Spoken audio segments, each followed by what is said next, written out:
What's up, you guys? I'm here with another video, and I'm here to bring you guys Benedict Junk's second place YCS Chicago Dark World deck profile. Now, he did lose the finals, of course, because, the draft, and the top 16 is always the draft, so you can never really say that uh, the draft deck is what, you're never really going to see the draft deck. But his main deck for that event was Dark World, and it was very different variant of Dark World. I noticed a lot that in different parts of the world, their versions of Dark World are extremely different than ours. Especially this card. Dark Creator was something that I had never even thought of in this deck. It was something that at first, I didn't see the synergy with it. Running copies of Maxi, running copies of Tragodia, running stuff like that just didn't seem like quote unquote the American thing to do when it came to running Dark World. We were all about speed. We were all about draw through your whole deck. Spam the field with Graphas. Win because of that. It was never really anything about set up your graveyard, drop Dark Creator, drop Dark Arm, win games like that. Have Graphas just like his overall beater, and it's really cool to see strategies get innovated. And this was something that I had to make a video on. My brother Vexy already has a live deck profile. I'll have it in the link below. But I had to just talk about this deck because it was really, really cool to see a variant of Dark World like this played. It doesn't even play Drag Down to the Grave. It doesn't play Reckless Greeds. It doesn't play main deck Dark Smogs. It doesn't play anything that we have been seeing players use in Dark World as of late. So it was really cool to see an innovative deck and to see a really good player take it all the way as far as he did. Pretty much saying he 2-0'd everyone. I'm not surprised. Dark World is known to do that. And also such a control-based deck like this, the way it's engineered can really just, completely just knock the opponent out, because Dark Creator is something a lot of people just don't even know about. This card is amazing.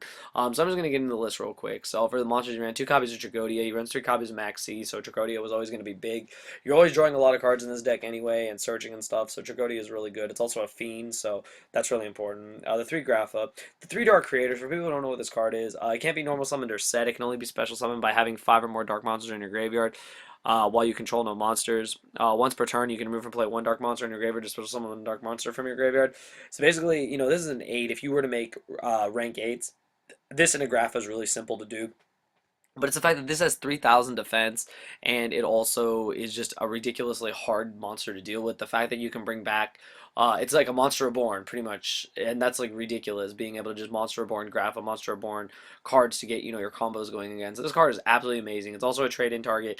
It sets up for Dark Arm. It just does everything for the deck, and it's something that I think a lot of people just didn't think about, but in different parts of the world, again, they use different cards in Dark World, and this was definitely one of them. So this was definitely an amazing card to see in a full set in the main deck. The 1 Dark Arm, this variant of Dark World is able to actually regulate its darks a lot better than standard Dark World. You're able to just get 3 darks in there off the 2 Tour Guides, going into an Alucard, best card in the world, always.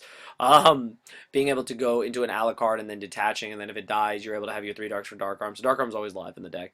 For the rest of the Dark World, Triple Snow and Triple Brow, don't need to explain those. And then the 3 Tour Guide, because Tour Guide just gets your engine going. Tour Guide into Brow, make an Alucard. Tour Guide into Brow, make Leviair, Zen mains, any of the rank 3s you need, any of the good rank 3s for the deck. The 1 Morphing Jar, he did main deck this card. This card is now banned. You guys can see the ban symbol on it. This card is just ridiculous in like any form of Dark World. Granting you a new hand, triggering the Dark World's effect, setting up for Dark Creator, setting up for Dark Arm. It just does so much for the deck. No one sees it coming. You set a card in Dark World, they're kind of scratch their head. They're going to think you're out of plays, and Morphing Jar just gets you back in the game. And then 3 copies of Maxi. For this event, Mermail is a really played deck. So is Girgia, and a lot of decks accelerate a lot. So being able to draw into those cards is really great. As you guys can see, he didn't run Drag Down to the Grave. Card's not that good with so many decks like setting 5, setting a monster, etc. Drag down's never really that live, so Maxi was a better choice. You're just able to, prevent your opponent from going off, net yourself some cards, and then just combo them out on your turn. So I really like the monster lineup. So it's 22 monsters. For the spells, we got the 1 Allure, 3 trade-in. You have 6 targets for trade-in, so it's live pretty much all the time. 3 Upstart Goblin, 37 card deck. Dark Worlds did it first. 3 Dark World Dealings, pretty much same thing, drag and draw. That's how it works. 3 Typhoon, because you want your target to resolve. Being able to hit Fiendish Chains and cards that can really hurt your monsters is really good. MST. The 3 Gates of the Dark World, and for the traps, he only ran 1 Deck Dev and 1 Torrential, pretty much all he needed. Deck Dev was really good against Mermail, against little monster decks. It completely blows out Girgia and decks like that, so really cool choice for the main deck. So that's for the main deck's 40 cards. On the extra deck, for the rank 8s, got 2 copies of Heliopolis and the 1 Felgran. For rank 4s, in the deck profile with Vexy, he says that he didn't make a lot of these cards, but they were there as options, as in pretty much any Dark World deck, you always have options. You never really go through all of them, but they're there in case the situation calls for it. Of course, the 101 Steel Storm Roach, Exciton Knight, Maestroke, Dweller, Cowboy, those were the rank 4s. Rank 3s, 1 Acid Golem, 1 Leviathan Dragon, 1 Ghost Trick Alucard, my favorite card. He actually said that he wanted to play 2 Alucard, that was a mistake. You should have played 2 Alucard. This card's really good. Torguide into Brow, bring out Alucard, pop a back row. If this card dies, you have your 3 darks. It sets up for your Dark Arm. It already gets 3 darks in the grave for Dark Creator. It's just a really cool card overall. 2 copies of Leviair because, it's just a good card, good rank 3, and the 1 Zen mains. And then for his side deck, he had a very interesting side deck. He sided in a lot more just like protection and stuff, depending on what the matches were. He had the 1 Thunder King, the only monster he needed against decks like Spellbooks and decks that searched a lot, pretty much every deck this format. 2 copies of Mind Crush, 1 Bottomless, double Mirror Force, more protection, 1 Full House, in his words, the best card ever. Really blows out Fire Fizz. The 1 Eradicator, he didn't main it, so he sided it. 2 copies of Dust Tornado, just more Spell and Trap hate. 2 Overwork for Fire Fist. 1 copy of Dark Smog, and 2 copies of Light Mirror. That was the Bujin hate. So that was the entire main side and extra. Once again, second place, YCS Chicago, Benedict Junk's Dark World deck profile. Let me know what you guys think in the comments below. I really like this build a lot. A lot of people are going to say that's crazy. A lot of people are going to say, how does this deck work?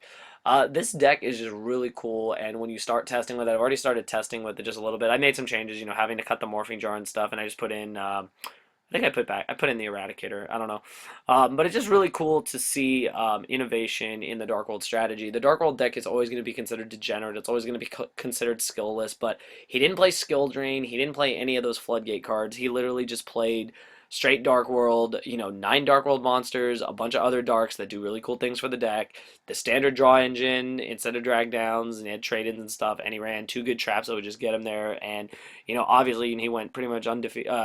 I think he went like X1 in Switch or something like that. I have to get all the details, but this is just really cool to see a deck like this do so well. Please leave your thoughts in the comments below. A lot of people are going to say they don't like this build, but that's too bad. It's Dark World. There's always people who hate the deck, but I'm glad to see people are still playing the deck and they're still trying to innovate it as much as possible. So I hope you guys enjoyed the video. Thumbs it up. Be sure to go check out my brother Vexy's channel and check out the live deck profile to get some more explanations on the deck. Hope you guys enjoyed it, and thank you for watching.